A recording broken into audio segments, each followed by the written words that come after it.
Hello, welcome to our show today, That Happiness Show. What I am going to share with you today is about the senses, and this is exciting. It came to me the other morning when I was waking up, how powerful our senses are for waking up, literally waking up, becoming conscious, becoming people who are on our journey, following passions, doing what we're called to do. It is imperative that we recognize the value of the senses. So what am I talking about? All right, well, waking up requires that we are present. And the quickest way to be present is through the senses. The senses are an amazing tool, Even if you only believe you have five senses: sight, hearing, smell, taste, and feeling. Even if that's all you feel you have, nothing beyond that, which I personally feel and have always felt to have more than that. But if that's all you feel you have, you can still use those perfectly well to take you to that next level of presentness, the next level of waking up. So how does this look? It looks like being in the moment with the senses, noticing, taking in information, not judging.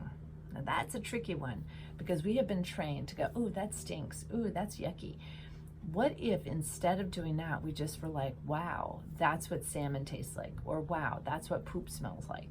If that's all we did, if we didn't shy away from the experience, we would then be someone who noticed that our dog is sick because we can smell in the poop that there is something off. You know, like we know what healthy poop smells like, we know what unhealthy poop smells like, because we've been aware and conscious and noticing without judgment, without repelling ourselves from something. Now let's take a step back. What would be the opposite of using the senses? And I think this is all of those things we do that avoid. Now, addiction is an obvious one. An addiction, when we use addiction to evade being present in the present moment, we are avoiding all the senses, because we cannot bring ourselves into the senses and avoid present moment. Let's see, addiction is one.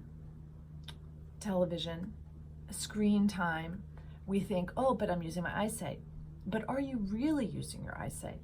Because when we are using a screen, it has already been proven that your eyes fixate at one distance. It's the distance of the screen. It is an illusion that you're seeing depth or that you're focusing in. So let's focus in and just think, okay, so if I'm not using my eyesight when I'm doing screen time, and I'm avoid smelling things, and what about all the addictive foods? We have the addictive foods like junk food, sugar, fats, toxins that they put in, the preservatives, the MSGs, and it's not that any one of these is bad, but let's just look at the flavorings, the artificial flavorings. That's what I'm getting at. Artificial flavorings. These are all dumbing down the taste.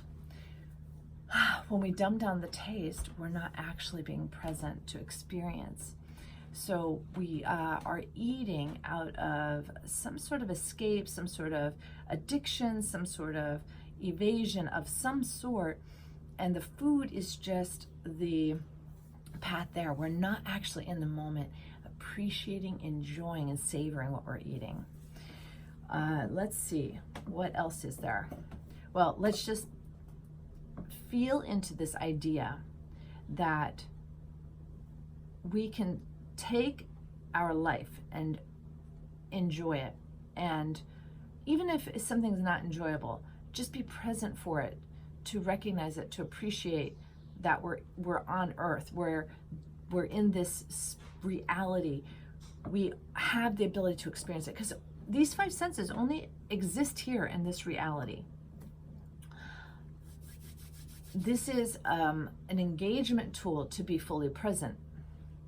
When I have left my body, I'm not using my senses. When I've left my body to be like not part of this reality, I'm very conscious of it, and I'm very conscious that my senses are dumbing down.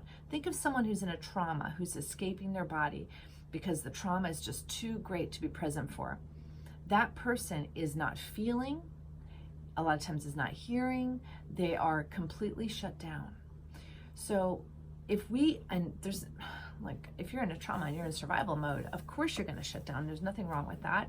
There's nothing. The thing is, if we don't judge, there's nothing wrong with any of this. It's just, are you ready for expansion? Are you ready to show up on purpose? Are you ready for your calling, for your passions to be fully realized? Are you ready to show up on purpose and serve the highest good of all? Are you ready to be your highest potential self? These are all really awesome questions, and you have to think about that. It's just too much, you just want to get by, you just want to get to the next day? Or can you take a little step today to wake up, to feel more excited, more passionate?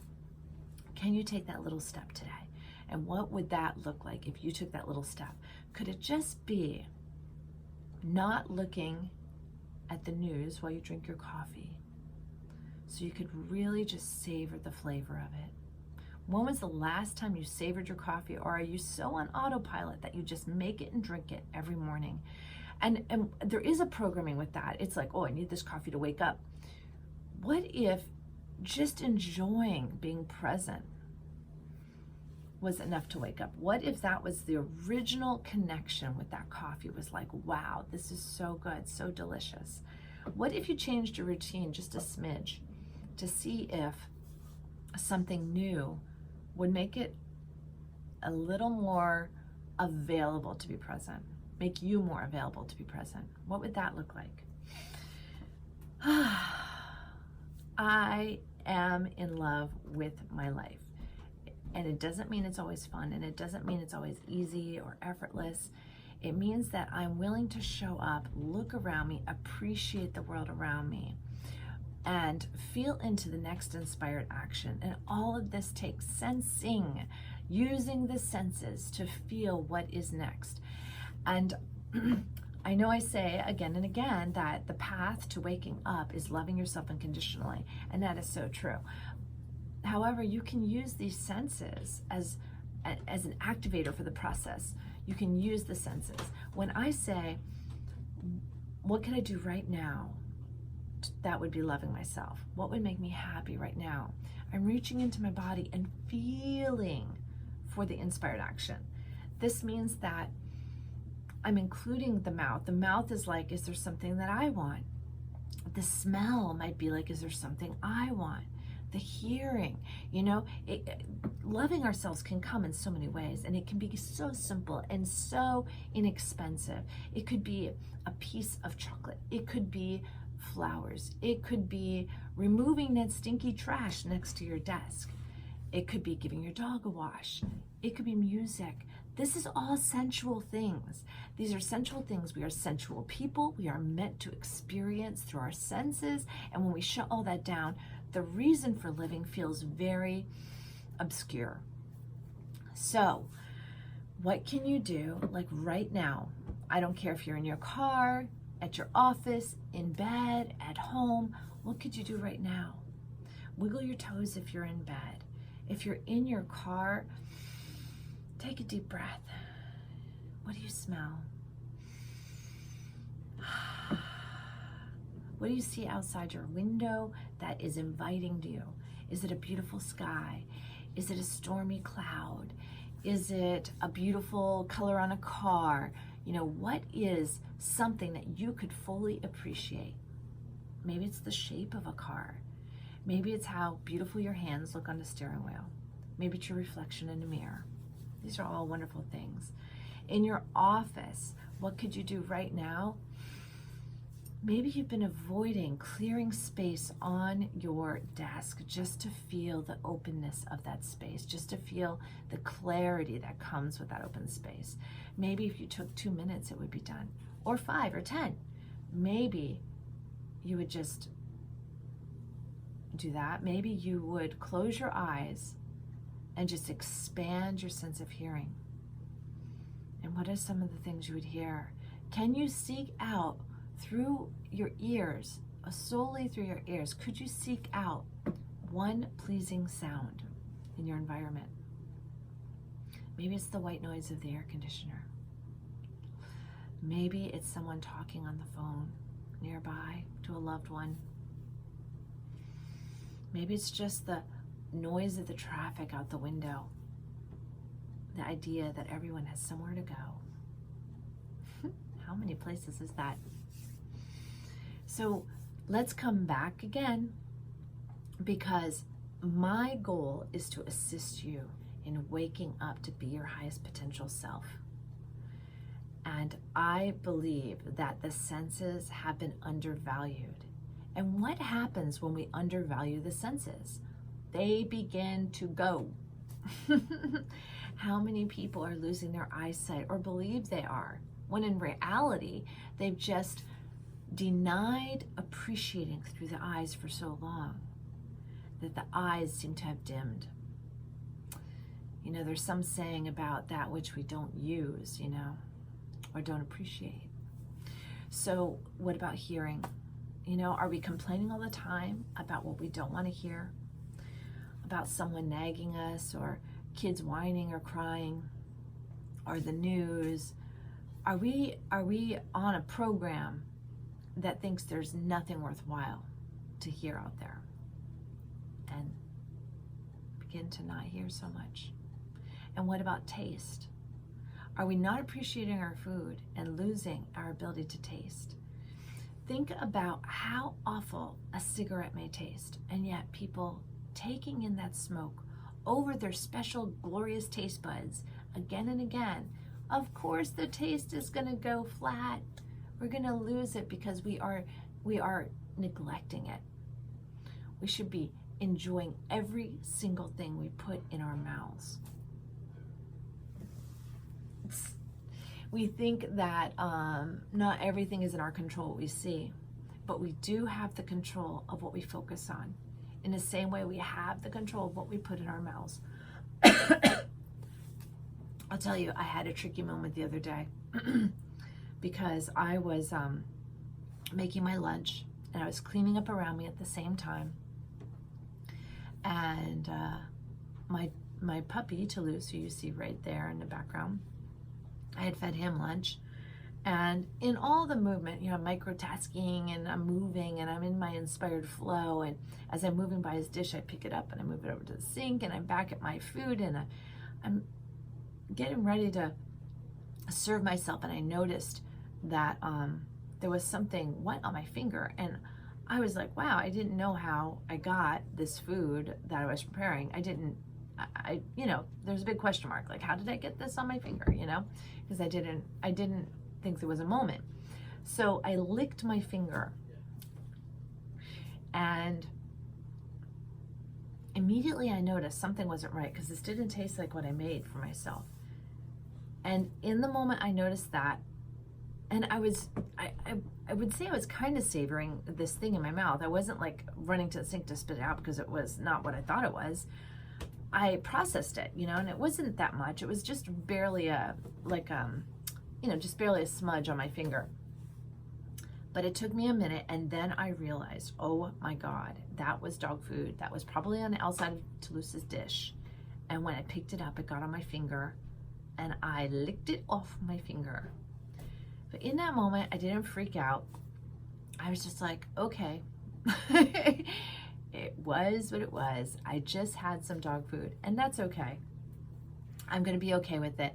There was a part of me that wanted to revolt and say, no, we want to be upset, or we want to go gag in the sink or something. But it just was what it was. It just was. I looked at my finger and there's dog food on it.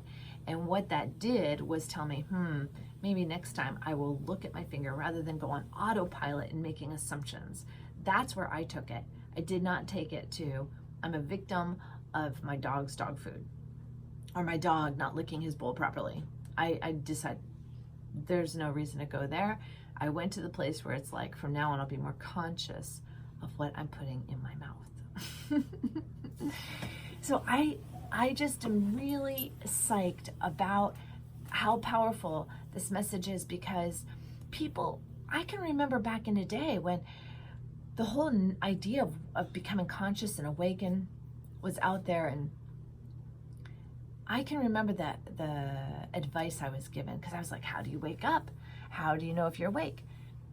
And I can remember people saying, be the watcher.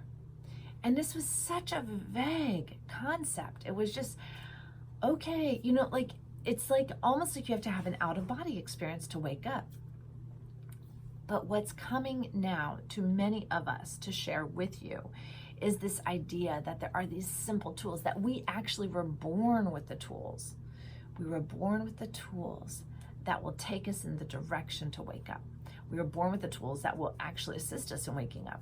And it's just a matter of engaging these tools rather than dumbing them down. So think about this. From the time you were a child, you immediately began judging and you immediately began doing things that would shut down your senses. Pretty crazy. And if we shut down enough, we will take ourselves right into an early death. But if we remain open, we will align ourselves with becoming more conscious, becoming conscious people, becoming awakened, and being able to live our highest potential self. So death is just what it is, a transition into our next journey. Very simple. And we will not fear death if we choose to live this life fully.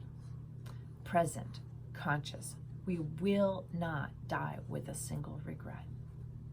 Because as you show up on purpose and live each moment to the fullest, what you're actually doing is following inspired action. And you will never leave something in such a low frequency, a low vibration, a low energy that you could regret it. Because you couldn't proceed, you couldn't continue to expand, you couldn't proceed forward if there was something that was that low.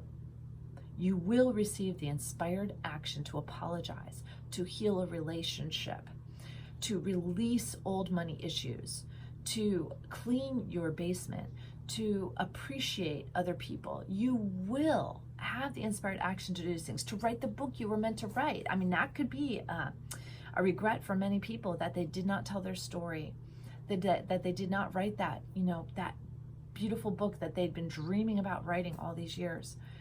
Nothing will be left undone or regretted, because when we stay in the flow of inspired action, there is enough momentum that things happen in their perfect time. Now, isn't that exciting?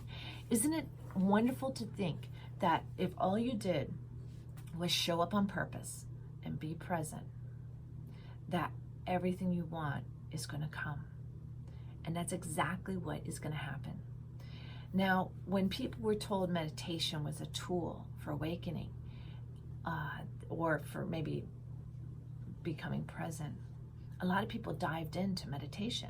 But what happened was they didn't know how to bring meditation over into their daily lives. So meditation became a separate thing they did in the morning or in the evening for X amount of time. And then when they left it, they left it.